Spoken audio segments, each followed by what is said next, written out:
natural selection does not answer the question, where do we come from?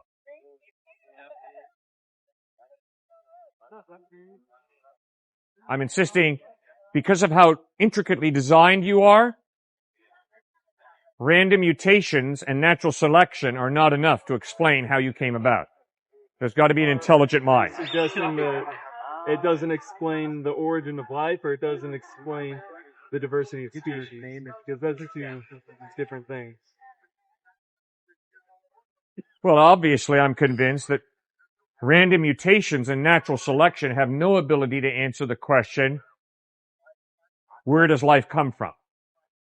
But do you think that it explains the diversity of species?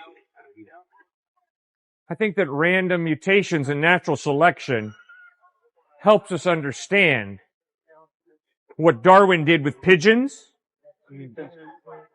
Pigeons. He took gray pigeons and bred them to be beautifully plumed birds. But then you see he extrapolated, and that's where I think he made a big mistake.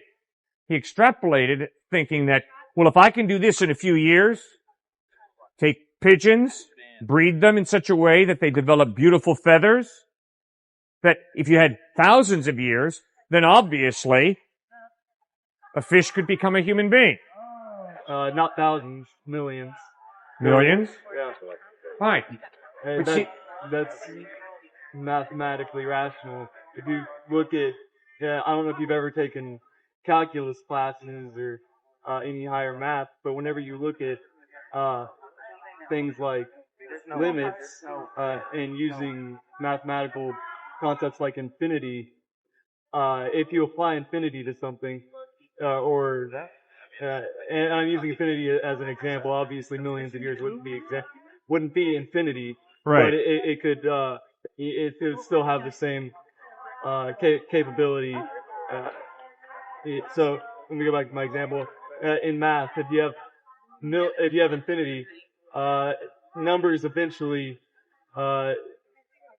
become so. If you take the number 0.99999 continue, that number is equal to 1. It is mathematically equal to 1, even though you write it differently, because that's how limits work. It eventually becomes that other number. If you spread something out over enough time,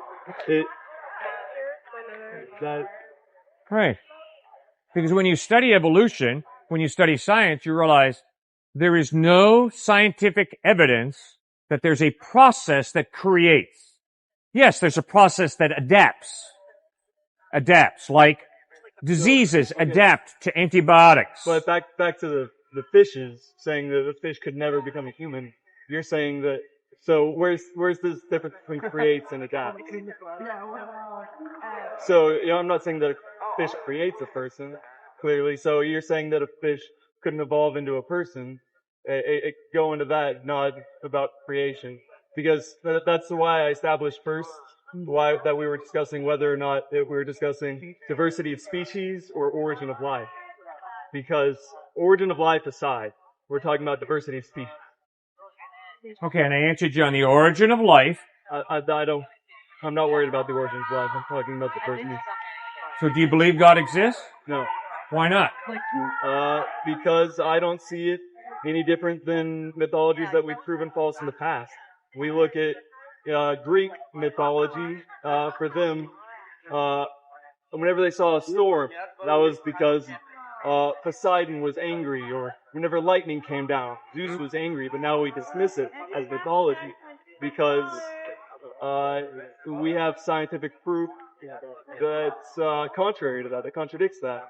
And just because we don't have any scientific proof that contradicts today's religions doesn't necessarily mean that they should just be accepted because it's what we've been told. Right. So I ask you to relax your mind, try and move your biases out of the way, and realize that I'm not saying I believe God exists because God speaks when it thunders. No, I've never said that. Instead, what I'm saying is, I believe that God exists because the evidence is life comes from life. So I don't want to debate whether or not God exists. That was just my personal opinion. I want to go back to diversity of species. I don't want to I don't want to change the topics and get things mixed and matched. Let's go back to diversity of species and how whether or not, one organism can become a completely separate organism. I am totally open to one organism becoming another organism. Okay? All right. No problem. Francis Collins, head of the Human Genome Project, is a deeply committed follower of Christ, a solid theist, and he believes in evolution, including not just microevolution, but macroevolution.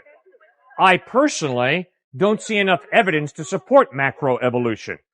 I see tons of evidence to support microevolution, so I firmly believe in microevolution, but macroevolution, I don't think there's a solid enough evidence to support it. But there's no problem with macroevolution for many followers of Christ because they understand this incredible process of evolution demands an intelligent mind behind it all, some type of God. So, do you not believe that the species Homo sapien is the descendant of a common ancestor to other separate species like apes? If you can show me a fossil record that shows from ape to man, I would believe it. But there is no solid fossil record of ape to man. Absolutely not. That is a lie. Anybody tells you that there's a solid fossil record of ape evolving to man, they're lying through their teeth. It's speculation, and obviously it's in our textbooks, but there is no solid fossil record. No, it is not. There's none. None whatsoever. Now, I'm open to it, and if archaeologists undig different species, that's great. Now, what do you think about Jesus Christ? I'm not educated on Christ. I know. All right. Well, you're educated about Greek mythology, so why are you educated about Greek mythology and not about Jesus Christ? I know that very. You talked about Poseidon. Yeah, that's all right. So what about Jesus? What do you think about him? Common knowledge that was a belief. I haven't read academic journals on Jesus Christ or Greek mythology or any of that. All right. Would you be open to on evolution? Would you be open to reading Matthew, Mark, Luke, and John, the historical source documents about Jesus of Nazareth?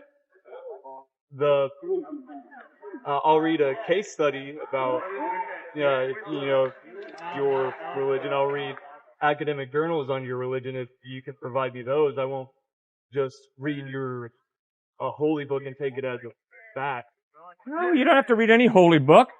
I didn't ask you to believe the Bible's the Word of God. I just said Matthew, Mark, Luke, and John, historically reliable documents. Is it? Yes. How can you state so confidently that these are reliable? Good. These facts. Thanks for asking that question. Because I have tests that I use on any document that claims to be historically reliable. I would encourage you to come up with your own tests. My tests are 4 in number: internal consistency, literary style, genre, archaeological evidence, and manuscript evidence. First off, internal consistency, meaning by that, are there contradictions within the text that point to massive confusion? No. When you read Matthew, Mark, Luke, and John. What about things like the age of the earth or the flooding of the earth, which are... so I don't know if those are in the specific books. No, they're not in the Gospels. Not found there. That's in the Old Testament.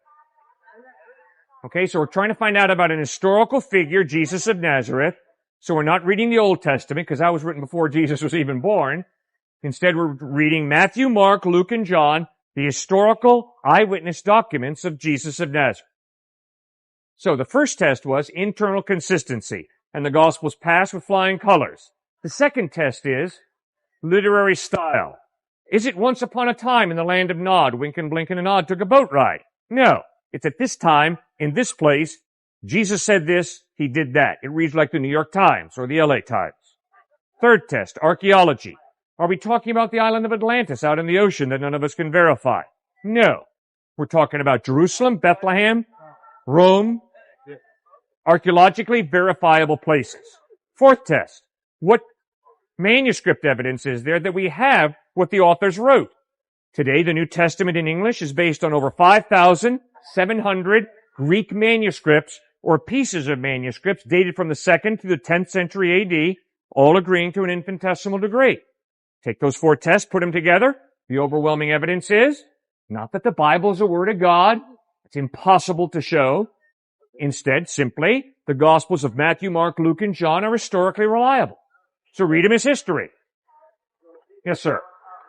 So you mentioned Matthew, Mark, Luke, and John. I was wondering, the other 8 apostles, they never wrote anything down? There's no record of what they had to say?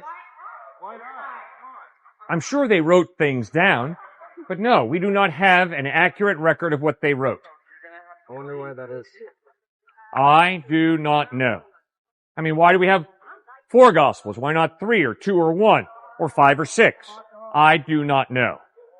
But I do know the tests that were used to decipher between the Gnostic Gospels, like the Gospel of Thomas, versus Matthew, Mark, Luke, and John. And those tests were 3 in number. First of all, was it written by an eyewitness or by someone who knew an eyewitness? Secondly, did it agree with the Old Testament teaching about the nature of God and the nature of creation? And then thirdly, was it accepted by the worldwide church? And Matthew, Mark, Luke, and John passed those tests with flying colors.